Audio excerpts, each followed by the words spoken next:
Good morning बेटा। अभी फिर से वही सिनेरियो स्टार्ट हो गया है कि आपका ऑनलाइन क्लासेस होगा और आप उसी के थ्रू अपनी स्टडीज़ करेंगे। बहुत सारे मुझे बच्चे पूछ रहे थे कि मैम कैसे क्लास होगी। बेटा जो ये मैं वीडियोस आपको बनाकर भेज रही हूँ यही आपकी ऑनलाइन क्लासेस हैं।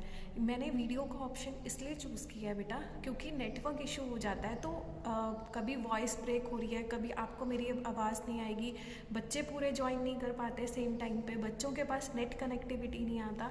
तो इन सब प्रॉब्लम्स की वजह से जो हमने लास्ट ईयर फेस की थी वही देखते हुए बच्चे मैंने इस पर डिसाइड किया है कि यही आपको वीडियोस बनाकर मैं यूट्यूब पर अपलोड कर दूंगी और फिर मैं आपको भेज दूंगी, जिससे हर बच्चा अपने अकॉर्डिंगली वो वीडियो सुन पाएगा और अपनी प्रिपरेशन कर पाएगा। ठीक है बेटा। अब बिजनेस ऑर्गेनाइजेशन में बच्चे आपकी 4 यूनिट्स हैं। ठीक है, फर्स्ट सेकेंड थर्ड यूनिट हम कंप्लीट कर चुके थे अपना क्लास में ही। फोर्थ यूनिट के 2 टॉपिक्स हमने कर लिए थे, उनके छोटे छोटे पार्ट्स हमारे रिमेनिंग थे, उसकी मैं आपको वीडियोस भेज रही हूँ। कल एक मैंने वीडियो भेजी थी, आज एक भेजी है, कल एक और वीडियो आएगा। ठीक है बेटा। साथ के साथ हम बिजनेस ऑर्गेनाइजेशन का रिवीजन भी उठा लेते हैं, तो मैं आपको 4 वीडियोस और भेजूंगी जिसमें रिवीजन होगा। बहुत जल्दी first second third fourth unit की मैं आपको रिवीजन करा दूंगी।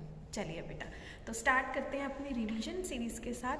अब आपकी फर्स्ट यूनिट के अंदर 4 टॉपिक हैं। Nature, scope of business, functions of business, second आता है आपका ऑब्जेक्टिव्स ऑफ बिजनेस, थर्ड आता है आपका बिजनेस एंड सब सिस्टम, फोर्थ आता है आपका बिजनेस एनवायरनमेंट।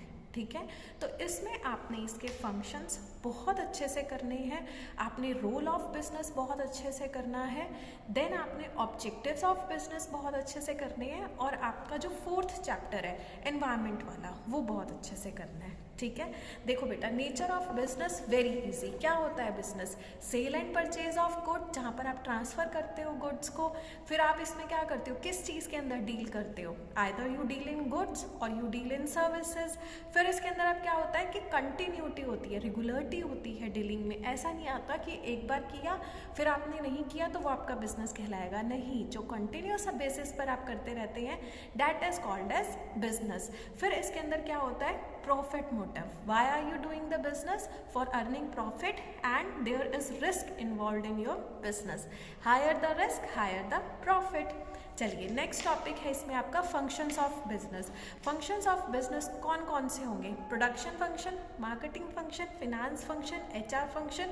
ये आपके मेजर फंक्शंस होते हैं बिजनेस के, जिसमें आप प्रोडक्शन कर रहे हो गुड्स का, फिर उन्हें बेच रहे हो, फिर पैसा ला रहे हो, लोगों को रख रहे हो प्रोडक्शन करने के लिए, मार्केटिंग कर रहे हो अपने प्रोडक्ट की। These are the functions of business. चलिए नेक्स्ट, अब इसके अंदर जो टॉपिक है आपका बहुत important, that is scope of business. आप ये वाला टॉपिक बहुत अच्छे से प्रिपेयर करेंगे, जो आपका स्कोप ऑफ बिजनेस वाला टॉपिक है। तो इसके अंदर जो स्कोप ऑफ बिजनेस है उसे 2 तरीके से डिवाइड किया गया है। अपने नोट्स खोल लो बेटा, सब बच्चे ना साथ साथ जब नोट्स खोल के बैठोगे मैं बोलती जाऊंगी, आपका रिवीजन बहुत अच्छे से हो जाएगा। अब देखो, स्कोप ऑफ बिजनेस में क्या होता है? इंडस्ट्री, और किस में डिवाइड किया आपने? कॉमर्स में। इंडस्ट्री के अंदर हमारी 3 टाइप्स की इंडस्ट्री होती है। कौन सी होती है? Primary, secondary, tertiary. और फिर हमारा ट्रेड के अंदर क्या कॉमर्स में क्या आ जाता है? Trade and auxiliaries to trade. ठीक है, तो देखो हमने क्या किया, स्कोप ऑफ बिजनेस 2 तरीके में डिवाइड किया, इंडस्ट्री एंड कॉमर्स। इंडस्ट्री में 3 होती हैं, प्राइमरी, सेकेंडरी, टर्शरी। कॉमर्स में क्या होता है? Trade and auxiliaries to trade. Primary, secondary, tertiary industries I hope आपको क्लियर होगा। जेनेटिक होती है, मैन्युफैक्चरिंग होती हैं, एक्सट्रैक्टिव होती हैं, ये सब कुछ हमारी काइंड्स ऑफ इंडस्ट्रीज होती हैं। ट्रेड क्या होता है हमारा? इंटरनल होता है या इंटरनेशनल होता है? विद इन द कंट्री करते हैं या हम बाहर दूसरी कंट्रीज में जाके करते हैं। अब आता है कॉमर्स में जो सबसे इंपॉर्टेंट है, that is auxiliaries to trade. Auxiliaries का मतलब क्या होता है बच्चे, कि क्या चीज़ें हैं जो हमारे ट्रेड के अंदर हेल्प करती हैं। वेयर हाउसिंग सर्विसेज चाहिए हमें, रिस्क मैनेजमेंट के लिए हमें चाहिए, देन एडवर्टाइजिंग हमें चाहिए, बैंक फैसिलिटीज़ हमें चाहिए लोन लेने के लिए। तो ये सब क्या है? ये चीज़ें हैं जो हमारी बिजनेस के अंदर हेल्प करती हैं। ठीक है, अब इसके अंदर जो नेक्स्ट हमारा टॉपिक आता है that is objectives of business. ये चैप्टर 2 में आ जाओ। चैप्टर 1 में आप अच्छे से क्या करोगे? बिजनेस का मतलब फीचर्स बिजनेस के, functions and scope of business, जो भी मैंने आपको कराया इसे आप रट लोगे बहुत अच्छे से, तो आपका ये एक क्वेश्चन कवर हो गया। सेकेंड क्वेश्चन आपका इसके अंदर इंपॉर्टेंट है, what are the objectives of business. कौन से ऑब्जेक्टिव्स होते हैं बिजनेस के? ये वाला पेज खोलो जिस पे हमने ये वाला नोट्स बनाए थे ना, ये वाला पेज खोल लो फटाफट से। इसके अंदर है first is organic objective. Organic objectives are very natural, very obvious objective जो होते हैं आपके, जैसे सर्वाइवल के लिए आपने किया, ग्रोथ के लिए आपने किया, एक्सपेंशन के लिए किया, ये आपके बेसिक ऑर्गेनिक ऑब्जेक्टिव हैं। उसके बाद आते हैं आपके इकोनॉमिक ऑब्जेक्टिव। इकोनॉमिक ऑब्जेक्टिव देखो, जहाँ मैंने बोला था इकोनॉमिक्स आ जाती है, वहाँ किससे रिलेट करोगे? पैसे से। तो किस लिए आप बिजनेस करते हो? क्या ऑब्जेक्टिव है आपके बिजनेस का? Profit making, customer relations, innovation. देखो अब प्रॉफिट कमाना है, प्रॉफिट कैसे कमाओगे? जब ज़्यादा कस्टमर होंगे तो आपने क्या करना है? कस्टमर क्रिएट करने हैं। कस्टमर कैसे क्रिएट होंगे? आपके न्यू तरीके, जब आप अपने प्रोडक्ट के अंदर कुछ नया लेकर आओगे तो कस्टमर ऑटोमेटिकली आपसे अट्रैक्ट हो जाएगा। तो ये आपके इनोवेटिव मेथड्स आएंगे इसके अंदर। Next is social objective. Society के लिए आपने काम करना है, तो कैसे आप सोसाइटी को हैप्पी रख सकते हो?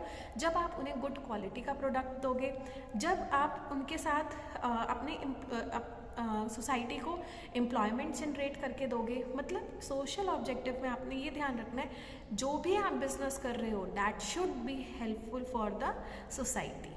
ठीक है। नेक्स्ट इसके अंदर आ जाता है ह्यूमन ऑब्जेक्टिव।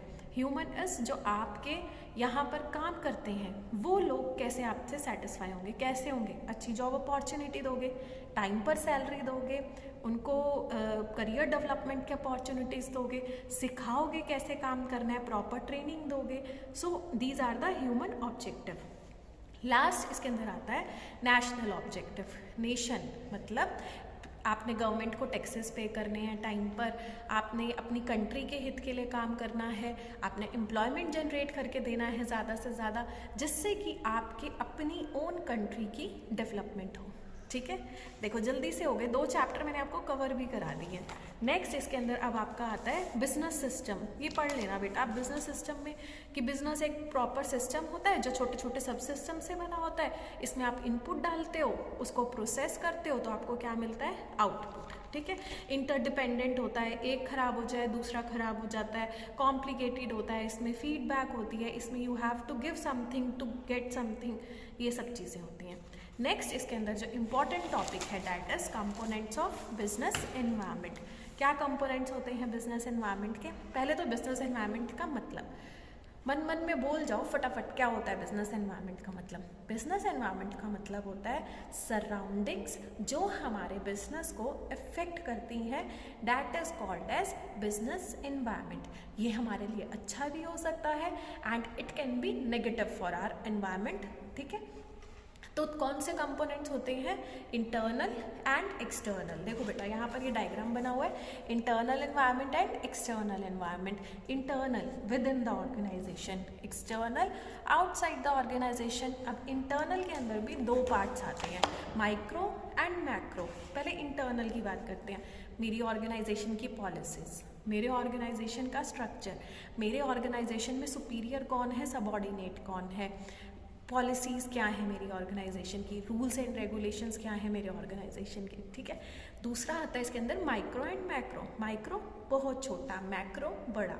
माइक्रो को हम कंट्रोल कर सकते हैं, मैक्रो को कंट्रोल नहीं कर सकते हैं। तो माइक्रो में क्या आ जाते हैं? Customers, suppliers, media, intermediaries. ठीक है। एंड आपके एक्सटर्नल में क्या आ जाते हैं? आपकी economic policies, technology, political factors, socio cultural factors, ये सारे आपके क्या हैं? आपके मैक्रो। माइक्रो को कंट्रोल क्यों कर सकते हो?